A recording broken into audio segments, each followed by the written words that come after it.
Hello, everyone, and welcome back to the Deeper Meeting. My name is Peter Byrne, and today we're doing something a little bit different.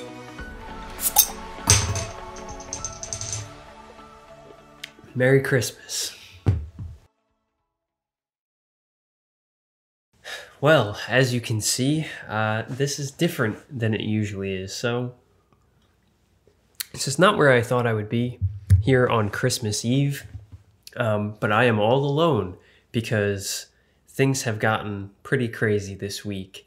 But I'll give you a couple of updates, share a couple of cool things going on, and talk about, I don't know, Merry Christmas, I guess. So usually on Christmas Eve, we have at my house with my parents and my siblings, we have a huge get together with tons of people. And my dad goes and cooks a 7-fish meal. It's an Italian tradition where we just have lots of good food, everything from shrimp, crab, lobster, octopus. What else do we usually do? Baked clams, seared tuna. It's delicious. So many other delicious fishes. And we always, usually he makes conch fritters, which are just like these delicious conch fried doughy things. And all of a sudden this past week, seemingly the Omicron variant started to like ravage everyone. And I know at least 1, 2, 3, 4, 5 people in the last week who have gotten COVID. And so as of yesterday, or really as of this morning, because my dad spent all day yesterday cooking. As of this morning, my dad came down with a fever. My uncle brought over a test that he happened to have, a rapid test that he uses at work to test people. And my dad came out positive. And so considering the fact that so many people this week have kind of come down with this virus, and not just my dad, but some other people close to us have felt under the weather this week, we decided we were going to cancel. Wouldn't be wise to have people over on Christmas Eve and share the wealth if he was not feeling well. So here I am sitting alone in my apartment recording this new podcast, episode 20, with video because I got my cool light box set up in front of me. I've got my phone in front of me so I can literally watch live as I record on my camera. And I'm having a Stella because it's Christmas Eve and we want to have a little fun and enjoy the holidays as best we can. My girlfriend is out with her mom enjoying her Christmas party. Party get together with 3 people rather. A few people. And I thought it would be a cool thing to do, just sit here and enjoy Christmas with all of you. Do something productive as I sit here with my cool gear, and we could talk about some cool things tonight. So without further ado, let's get into episode 20, Alone on Christmas. So a topic that I've been thinking about for a while, I wrote this down like 3 months ago, and I've been trying to consider, or I've been trying to figure out how to talk about it and if it even has any merit. But you know, let's just explore it tonight because what else am I going to do? So I have this thought, and amongst all of the divide and all of the, what would we call it, disagreement in people these days, with all of the different ways of looking at everything and differing opinions, different sides, like where can we find some real common ground? And when I ask myself this question, something comes to mind. And it's obviously when we talk about politics, it's difficult to find common ground. There's, one side believes this, the other side believes that. When we're talking about, really anything in particular, I talk about this all the time. There's a different side. I can always look at it from 2 different sides. For everything I say, I can say the opposite. And it's really easy to do that. But where I can't do that, and where I keep coming back to when I ask myself that question, where can we all find common ground? It is here, in the unknown. In the unknown we can find common ground, because it's the only one place where neither parties know, where neither parties can truly have enough of a stance because they just don't know. And it's interesting because I think you can apply that like in a lot of different cases, probably more cases than I think we might expect. And here, just bear with me for a second. Here is a statement that I think will help us apply this just about anywhere. And that is, the truth is, we just never really know, do we? We just never really know what the truth is, capital T, truth. I've probably talked about that in an episode before. None of us really know capital T, truth. Just like we don't know who the capital G, God, really is. Which one is it? Is it Allah? Is it God? Is it Yahweh? We don't really know. And truthfully, I think certainty in a lot of cases, and I think certainty is healthy as humans, but when we're being super esoteric and trying to find common ground in the lack of understanding in general, the truth is we just don't know. And I think it's completely, we'll call it, conceited to consider and to think that anyone really knows. Certainty, to a certain extent, when we're not talking about living a healthy, mentally healthy, emotionally healthy lifestyle, certainty is really conceited. Like, who the heck do you think you are that you have the answers to these questions? I mean, you can make the argument that everything is an opinion. You can make the argument, and I've had this argument a couple of times, and I can't let go of like this super kind of esoteric perspective on it. I've had this argument a couple of times.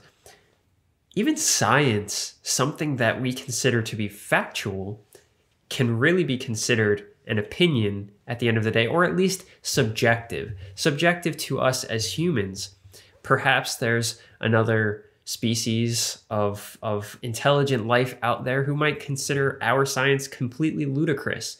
Or perhaps we formulate these thoughts and opinions on the quantum field that we can see, or maybe that's not the quantum field. I don't know metaphysics well enough to even describe that, but maybe we only see, hear, right? We have five senses.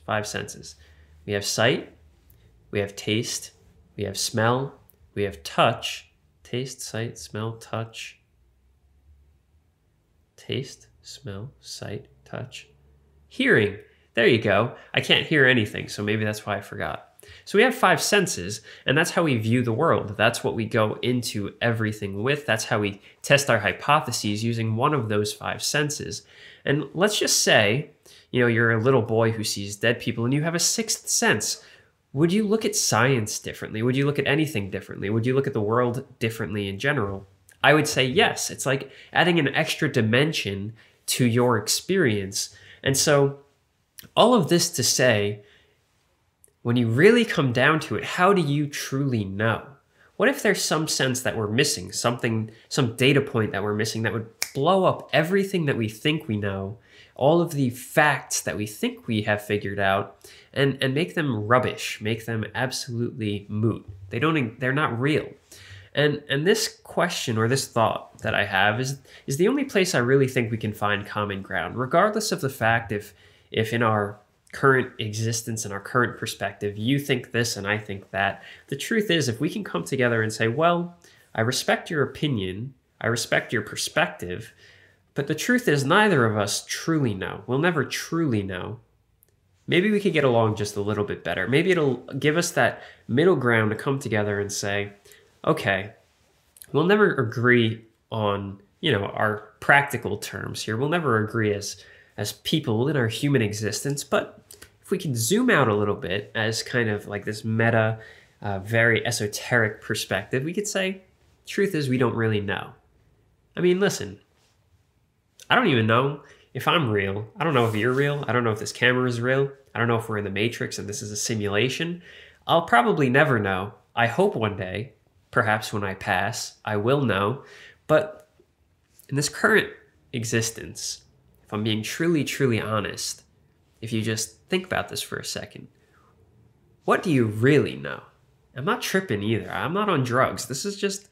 I'm just thinking about these things. What do you truly, truly know? And it's an interesting thought. It's something where and I'm just gonna babble because it's Christmas Eve and I'm alone, like I said. But if I really think about it, what do I know? I don't know a whole lot. It's really weird. It gets you into these thoughts of, like, when you consider who you are, what makes you, you? What makes Peter, Peter? Well, let's see. I am in this physical body. I have this physical body that I seem to be able to control using this thing in my skull. And even within that thing in my skull, events continually take place, right? Thoughts continually take place. They're just kind of like running around, zooming around, coming here and there and everywhere, a gazillion thoughts going in and out of my brain. And when you stop for a moment and you realize you're actually not in control of those thoughts, you're not in control of the thoughts that come in, but you are in control of how you perceive and react to those thoughts. Well, so what are you? You're that consciousness in the back of your head, or front, or wherever it is. You're that consciousness that is viewing and perceiving these random thoughts and events taking place in front of you or in your mind or wherever. And so you're a consciousness having this human experience. And I think it's so curious because when you look at that consciousness, well, what is that consciousness? I don't really know. I don't really know. Like, the thoughts that I'm having right now, is that coming from that consciousness, or is that a different piece altogether of my brain? An unconscious, a subconscious, a meta-conscious, a spiritual higher self? What is it? And so all of this to say, I just like going off on tangents and considering these super ridiculous things. But what do we know? What do you really know? Do you really know if universal healthcare is the right thing? I don't know. It sounds great for a lot of people. I don't know. It actually, let's not even bring something as silly, not that that's silly, but let's not bring these, we'll call them trivial things, into the conversation right now. Because if we zoom out as far as I've zoomed out right now, and if we consider this like we're tripping on 10 pounds of shrooms, which I'm not, but we're going to go with it. If we consider our perspective here, and we could zoom out that far, does anything we argue over even really matter?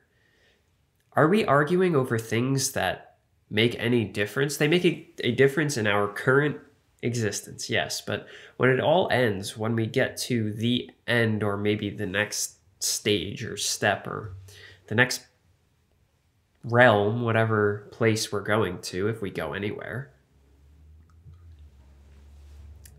what matters?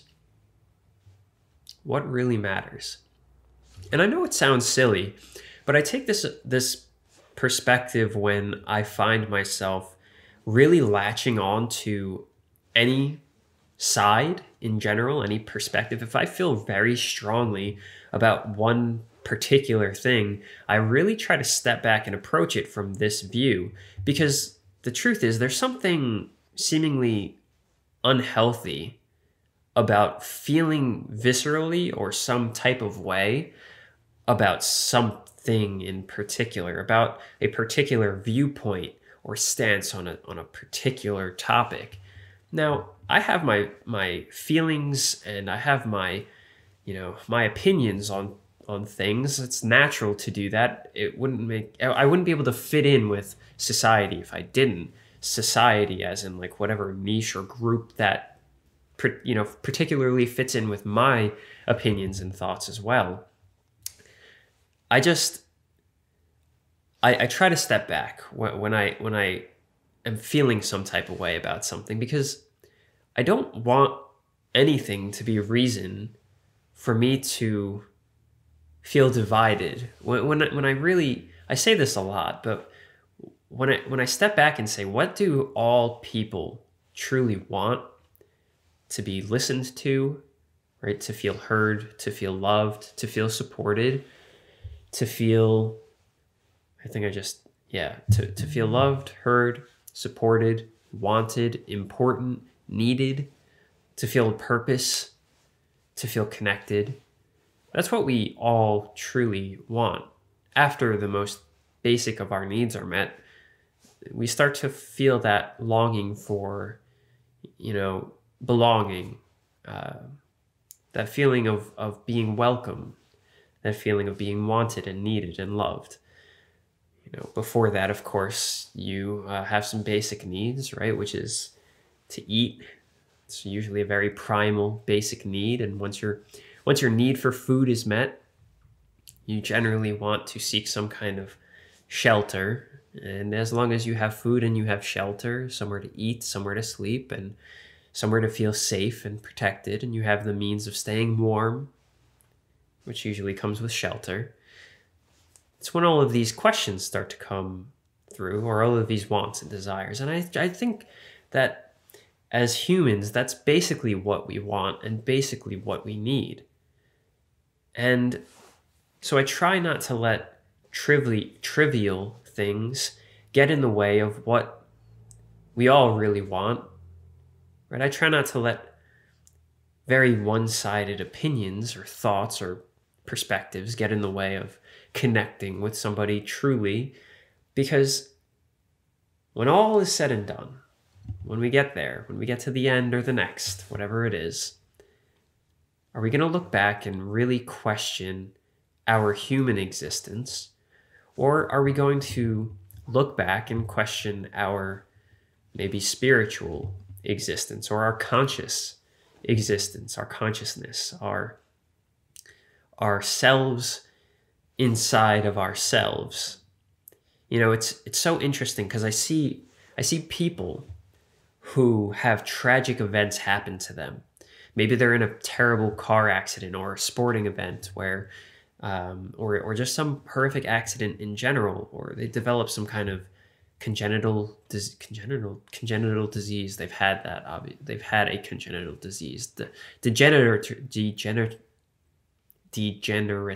disease. I have a hard time with these words. Like at work, I always have a hard time saying iteratively.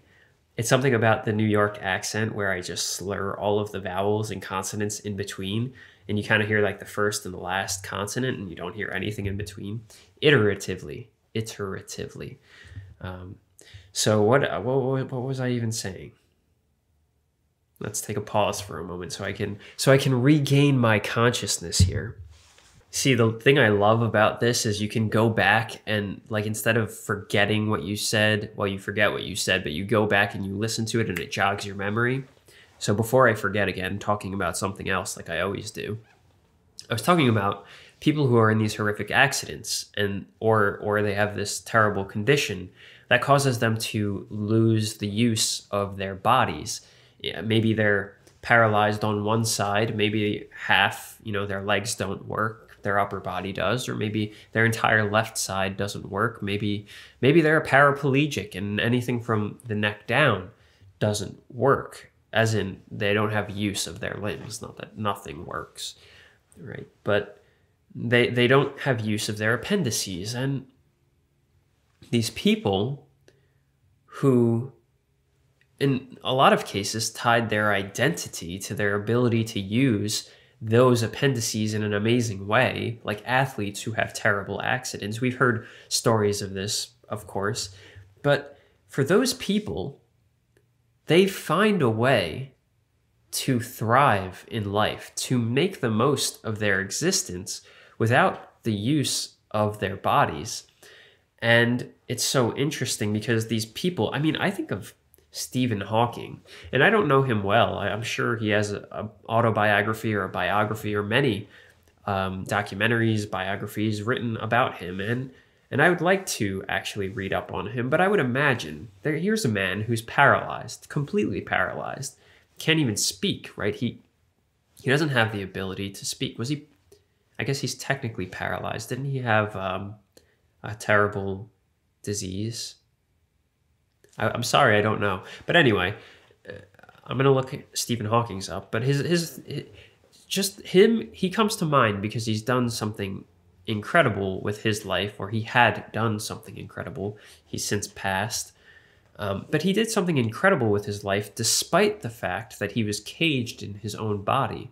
His mind was so powerful, and maybe what was running behind the scenes in his mind was so powerful, his spirit, his consciousness, that he was still able to create something so incredible.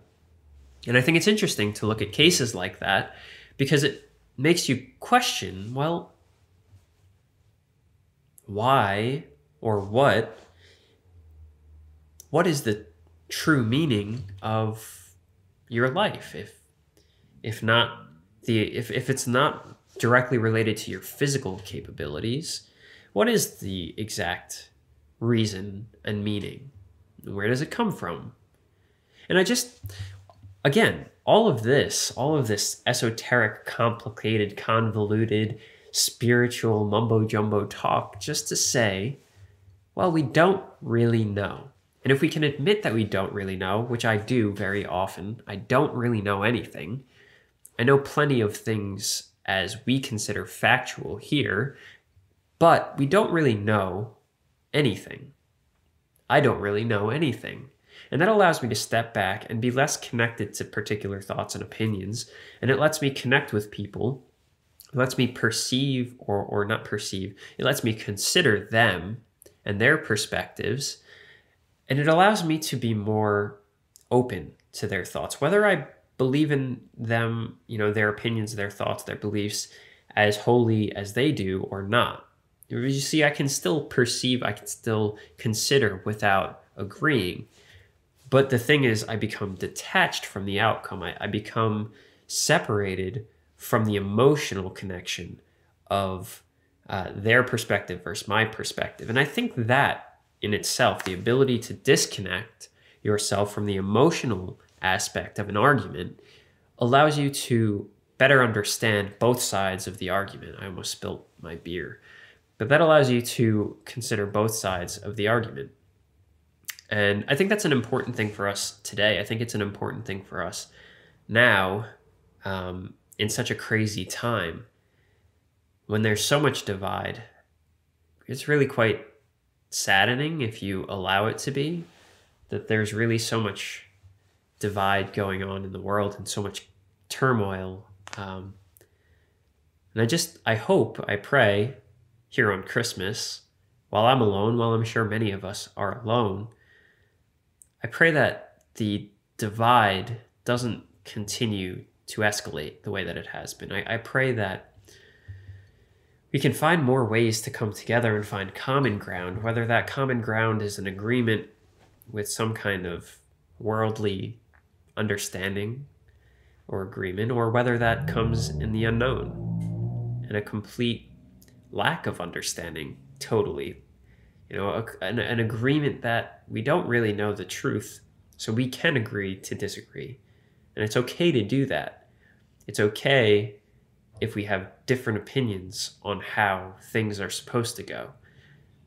I don't think we were designed to all be in agreement, to all be in unison. It's kind of an interesting concept when you consider the ability, or rather the side effect of diversity, not just racial, but thought, what would you call it? Philosophical diversity, intellectual diversity. The diversity in general has allowed us to create so many different things and technologies, and all things that we collectively enjoy as a whole, but maybe separately would take credit for, if that makes sense. I think that it's so important to respect the fact that there's more than one way to get the job done. I don't know what saying people use. There's a saying for that. There's more than one way to fry an egg. More than one way to do something. You know you probably know the saying. But anyway, I guess, how long have I been going? 25 minutes. I just wanted to talk about something random today and test out this new setup. So I've done that. I'm going to try to upload this to Spotify. I'm going to try to upload it to YouTube as well. So I'm looking forward to having another link now in the description. So episode 20, I hope you found this slightly as interesting and intriguing as I may find it.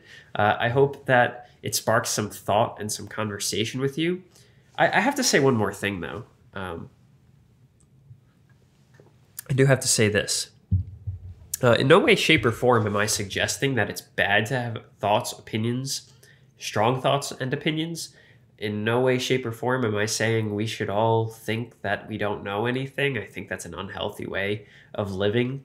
In a lot of ways, I think certainty, in 100%, certainty is very important for your success and for your sanity as a human being.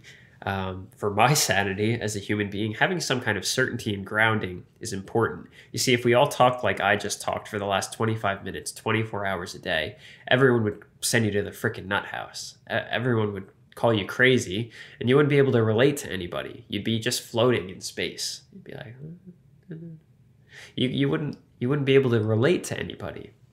So in no way, shape, or form am I suggesting that we should all be void of these thoughts and these opinions. In every way, shape, or form, I am saying be a rational human being. Don't think if you're going to just like step off a building that you're suddenly going to be transported to a magical universe and, sprout wings and stuff. I don't think that's a healthy way of thinking. But I'm just saying that you can use these different ways of thinking to your advantage when it's helpful for you. When you're feeling a severe sense or a visceral emotional response to a particular thing, it can help you at times to step back from this perspective and look at it a little bit differently, right? To disconnect yourself from that emotional response. And in other times, when you're kind of aloof, when you're feeling disconnected, when you're feeling unsure, uncertain about things, it can be very helpful to bunker down and convince yourself of one thing or the other. It's never healthy. I've learned this through therapy. I'm still learning this through therapy, in fact, that black and white thinking is not helpful. It causes lots of problems, but there are times where you can use these different ways of thinking. And again, everything's connected somehow. It's like using that consciousness in the back of your mind that's viewing all of the thought patterns that you're having. It's using different ways and methods of thought to help you through certain situations. So if I wasn't certain in myself in one way or another, it would be very difficult to come on camera and start talking about something as as ridiculous as this, as maybe questionably sane as this. A lot of people won't even connect to this. They'll be like, this dude is a freaking maniac. Like I can't listen to him for more than 3 minutes anymore. He just goes off on tangents about random shit. If I wasn't certain in some way, shape, or form that what I'm saying may have value to you or someone else, I wouldn't do this, right? And then I would miss this part of my life, something that I really enjoy. And so the certainty helps me in that regard. Whereas this voluntary lack of understanding, this voluntary aloofness, meta perspective on things can help me in a lot of ways when I'm feeling maybe burdened by a particular emotion or thought, or where I'm feeling attacked, like somebody who disagrees with me is attacking my person because they disagree with me. These things can all be used as long as you're using them consciously in a helpful way. So I just wanted to let you know so you don't go out there and start floating, and you got to keep things grounded at times, and you got to be a little bit more exploratory and aloof at other times. but it's all fun. It's all part of the experience. It's all part of, learning yourself and what helps you, what gives you the most benefit, and what brings you the most success. What helps bring you the most success in your life. So that's it. I will stop, go enjoy another beer, and watch a movie or something tonight. Maybe even eat some dinner and unwrap my new microwave that I got for Christmas. So thank you. Well, there you have it, everyone. I really enjoyed this. It's kind of cool that you get to see kind of what I'm doing as I'm talking and saying these things. I'm no longer just a voice coming through your speakers.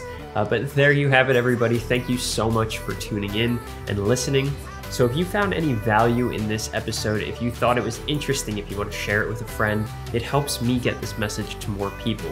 It helps get it out there for more people. You don't always have to be the person doing it. You don't always have to be the person who is doing the legwork to make a difference. Sometimes all you have to do is share something that you found valuable with somebody else, and then they receive that value, and you, in turn, have become a value adder to their life. So please share this on social or anywhere you feel inclined to. Let anybody who you feel needs to know that they're not alone, that there is somebody else going through the same things that they're going through out there, that there's somebody here willing to explore and think and talk about these things with them.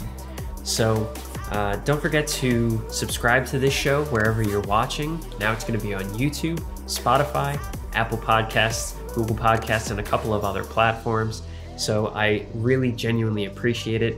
And don't forget to give it a like, give it a thumbs up, leave a review, and add a comment, because now I'm putting comments on my Spotify. Let's see, ask that question. So I'll say comments. You can leave your comments right there for me. So thank you in advance for any shares, any likes, any ratings, any comments and reviews that you leave for me. It helps me make this better. It helps me know if I'm talking about things that really help you and make a difference in your life. So if you want to hear me cover anything else in particular, if you want to talk about something with me on the show, come on and we can have at it and have a discussion about something in particular. I would love to do that. It would be awesome to have you on. Maybe there's something in particular that you found valuable in your life, a lesson that you'd like to share and add value with everybody here listening. And if you have any questions, as always, leave a comment, leave a review, send an email to that email that I have in the description below or the show notes below. Keep being a light for those around you. Keep learning, keep growing, and keep sharing your gifts with the world, because we need them now, today, more than ever. And remember, my friends, stay conscious.